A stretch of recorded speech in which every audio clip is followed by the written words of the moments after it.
All right, we are now ready to begin the Oklahoma press conference. Once again, please make sure all your phones are muted. Coach, could we please start with an opening statement? I couldn't have asked for any better effort from our guys, especially defensively. The effort they gave for 40 minutes, I couldn't, as a coach, ask for anything more from these guys. We didn't get some shots to fall.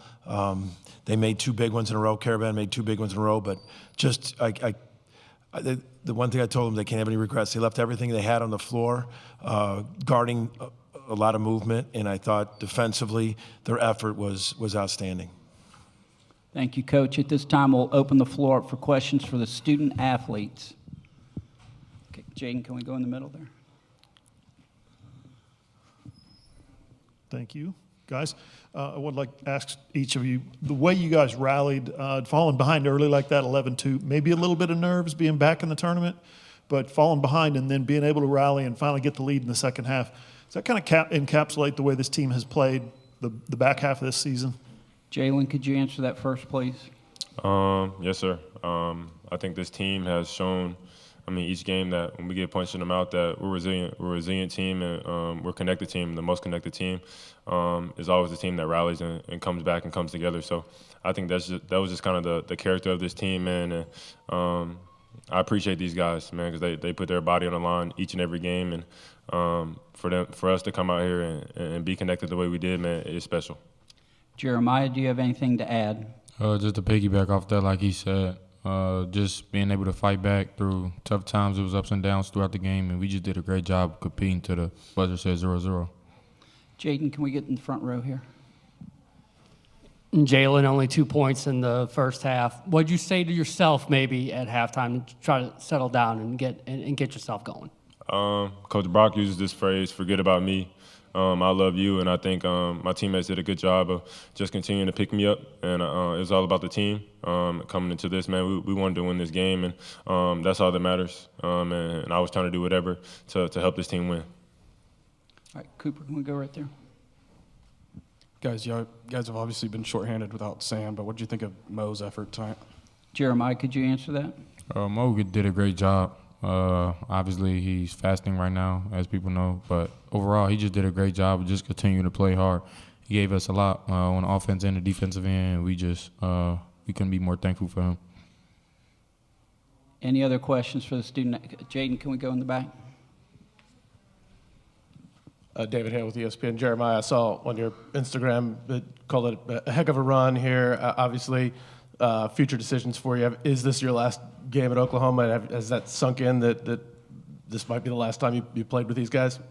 No, I haven't talked about anything yet. I'll speak further after this with the coaches and potentially my parents and just see what the next step is after this.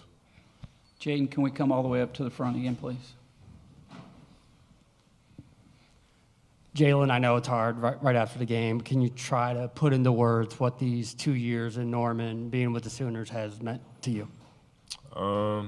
First off, I just want to thank God for giving me this opportunity to play the game that I love. I want to thank Coach Moser for taking a chance on a kid from Birmingham and developing my game and believing in me.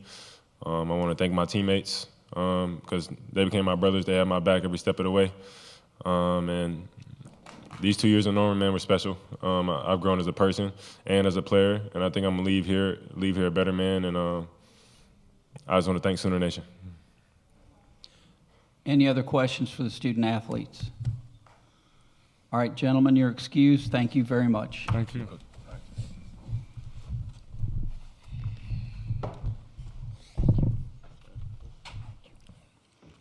Jaden, can we get in the middle there?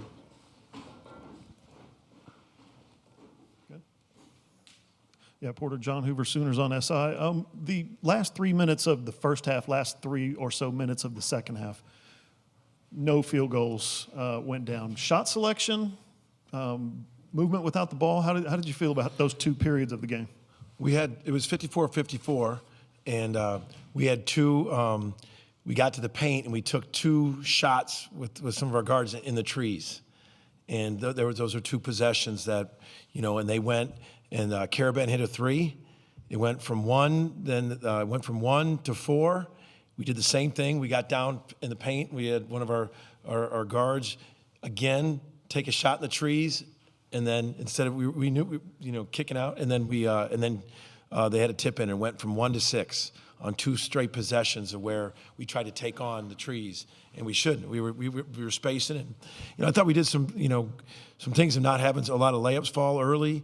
It was one of our poorest 3-point shooting nights. We've been uber efficient offensively. I think we were 23 or 24 in offensive efficiency coming to the game. I just thought that.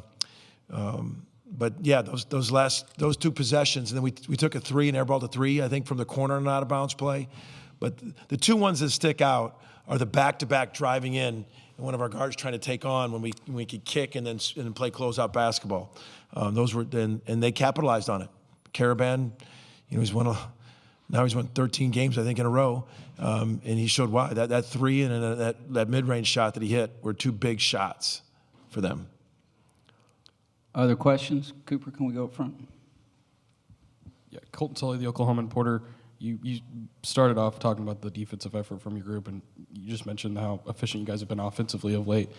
Did you, coming into this game, did you know that you guys were kind of going to be in this defensively, or what did you like specifically there? Well, we knew our defense, with the movement. If you saw it firsthand, UConn's movement is never ending.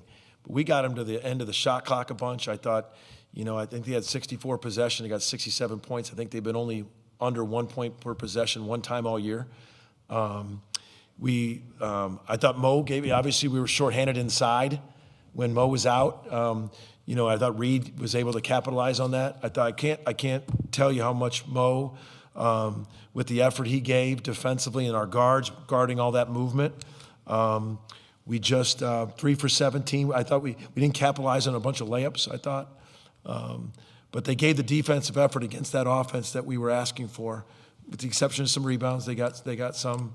But, that depth inside when Mo was out, I think they capitalized on that as well. Okay, Jaden, can we go up front? Yeah, Porter, just how tough was it, or was it tough at all to keep those guys locked in, engaged? You love to say don't let your offense dictate your defense, but when you're shooting that rough of a night, how tough was it? It was obviously tough, but I didn't think they let it bother them. I thought our effort after possession was outstanding. I mean, the way that's not easy to guard as much movement as they have, and I thought we guarded it very well. We just had some tough possessions down the stretch. Trying to take back-to-back, trying to take on their big man in there, and. But I didn't think I think they let their offense dictate their defense at all. I thought we played hard, possession by possession, even when we were missing shots. Yeah, I thought we got. I felt at the beginning. I think you referenced the 11-2 start. Man, I thought our guys were ready. I thought we got some good looks. I'll look back at the tape, but we had some good looks. Bryson had one. We missed a couple layups, but we didn't let it bother him. We stayed defending, and clawed back into it.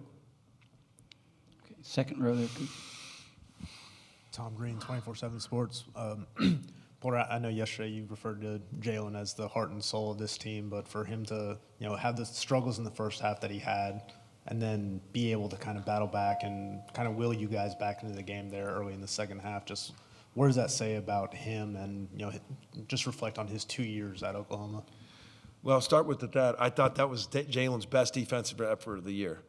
I thought the way he was guarding and denying and playing hard, he didn't take breaks. That was, his defensive effort was phenomenal. In this world of the transfer portal and the NIL, being able to have retention on some guys, it's tough. It's tough to retain guys, and we didn't retain a couple guys. And I remember sitting with Jalon at a luncheon in Miami and talking to him about, staying and coming back. And, from his first year coming from Georgia Tech and buying into the skill development, you look at how much he got better from year 1 to 2. And then his jump again. And to us, the thing I remember about Jalon is he takes every loss so hard. And every day we'd come back and we'd say, fall 7, rise 8. Keep coming back up. And he was the one that was just looking in the eye and believed. And every time I was just like, there's a path, there's a path. And I told each one of them, you know, someday you're going to tell your own kid about this team, about the resilience you had when then the paths just kept on closing, but you kept on finding a path no matter what someone else believed.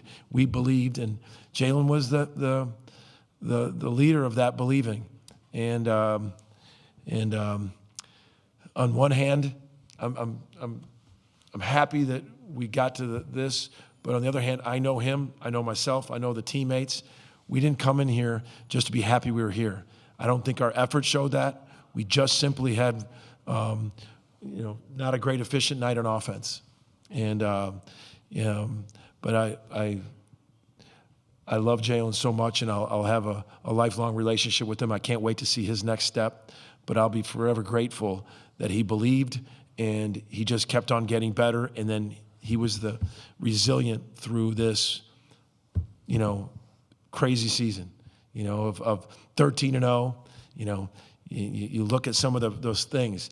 You know, you win your rival at Bedlam, you win the Battle of Atlantis, you win the Jordan Brand games. We start out 13-0, and then we had a rough spot, the SEC.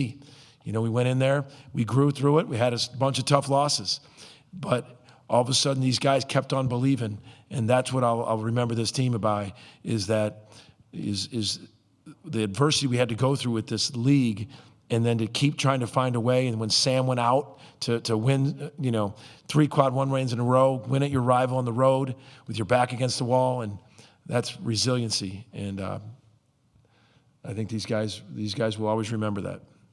Okay, I'm afraid that's all the time we have. But, Coach, thank you very much. All right, thank you.